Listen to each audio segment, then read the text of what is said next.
The first thing that I would like to do is enact laws to punish people that put foreign nations before America. I think that's treason, and I think they should be hung for it. I've got a pretty radical opinion, but I think our government is not operating in the best interest of the citizens, and I think things need to change. Is trading his private jets for a run at Congress.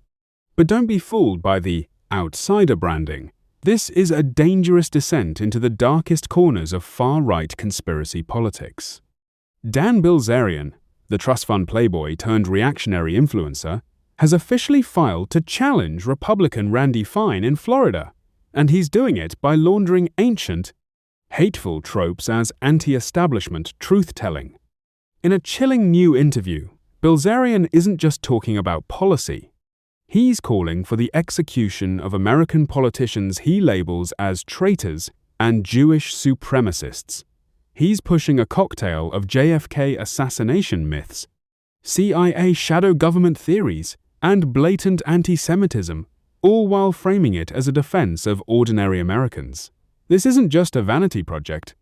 It's a symptom of a broken political culture where billionaire-backed influencers use their platforms to attack the very foundations of our democratic institutions and social solidarity. What's really at stake here is the safety of our public discourse. When wealthy narcissists use America First rhetoric to incite violence and spread dehumanizing propaganda, it's a direct threat to the pluralistic democracy workers and trade unions have fought for generations to protect. If you are new here, take a second to subscribe. It really helps the channel. I'll give you my thoughts at the end after the clip. I want to learn about your campaign. Why are you running for Congress in Florida? Well, I guess for me, I looked at it. I was thinking about Nevada, and it was kind of like a homework assignment that was looming over my head that I didn't really want to do. And then we got into this Iran war, and I had followed what Randy Fine had been saying for a while. And Florida is where I grew up. I went to school at UF, and so it just seemed like the right thing to do. And so I did it. What is Randy Fine doing wrong for his constituents?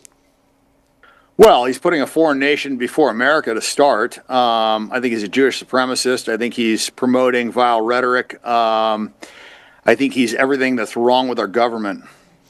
What would be your action in Congress as you're observing this war between the United States and Iran?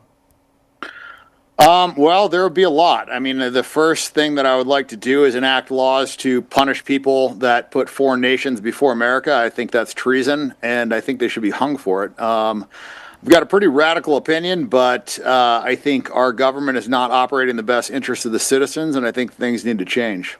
You've talked a lot about foreign policy. What would be your principal domestic objective?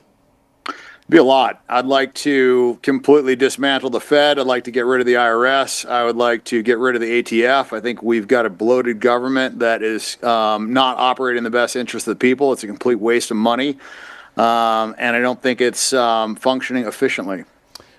Florida is a place that often welcomes outsiders. I've long said, like, New York's where people go to get rich, Washington to be powerful, Hollywood to be famous, and Florida to be someone else. What reaction have you gotten from Floridians regarding the high-profile entrance into this campaign? They seem to be very supportive. I mean, I'm a Floridian. I was born in Tampa. I went to school there, and like I said, after I got out of the military, I went back and I did 4 years at UF. So, yeah, I mean, Florida seems to make sense. It's where I grew up. Do you plan to debate Randy Fine in this campaign? I would love to debate Randy Fine. I don't think that he is going to have the stones to do it, but hopefully he does. And if you get that opportunity, what about his support for Israel do you think is most troubling to Florida voters? I mean, it's their tax dollars, right? I mean, we're funding a foreign war that has absolutely no benefit for us. In fact, massive detriment to us, and they're going to find that out at the pump. You know, the Strait of Hormuz is closed now because we decided to attack Iran completely unprovoked. They were not a threat to us in any way, shape, or form. This whole war is a disaster, and he's been very supportive of it because it benefits Israel, and it does not benefit the United States. Why do you think so many congressmen are so focused on the needs of Israel over the needs of Americans? Blackmail, bribery, APAC. I mean, APAC is funneling tons of money in. I think they should be registered under FARA like every other, foreign country that lobbies for U.S. politicians. You sound just like JFK. Yeah, well, he was right on the money. What did he want to do? He wrote Ben-Gurion a letter saying that he wanted full nuclear inspections for Israel. Ben-Gurion resigned. He wanted to register the Zionist lobby under FARA. They turned into APAC, and LBJ just overturned everything that he wanted to do after they murdered him. So. You got me speechless there, Dan.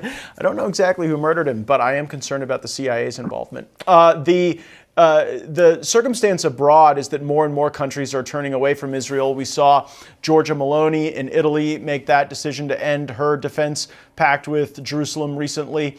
If you were in Congress, would you be pushing for Netanyahu to be held accountable as a war criminal? 100%. There's no reason he shouldn't be. That is a terrorist nation, and they've been committing acts of terrorism since their inception. And in these acts, they would say self-defense, October 7th. That gives them a right to attack their neighbors. Why does that not sit well with you? Well, the fact they let October 7th happen, we can start there. And then we can also talk about the Hannibal Directive that they employed to kill their own citizens, so it pumped the numbers up. And we could talk about the fact that they had killed more civilians prior to October 7th that year in Palestine alone. So this is a response to their absolutely inhumane treatment of the Palestinians. And so I don't think that justifies a genocide. I don't think that it justifies stealing land. I don't think it justifies blowing up every single working hospital in Gaza and bombing every church and like 90% of the schools. So I don't think that one attack that they allowed to happen justifies, their 3 years of genocide. You're a very successful commentator. You're a rich guy with a lot of money. Are you prepared to self-fund this campaign to get this message out? Well, yeah, that's what I've done so far. I'm not looking forward to any of this.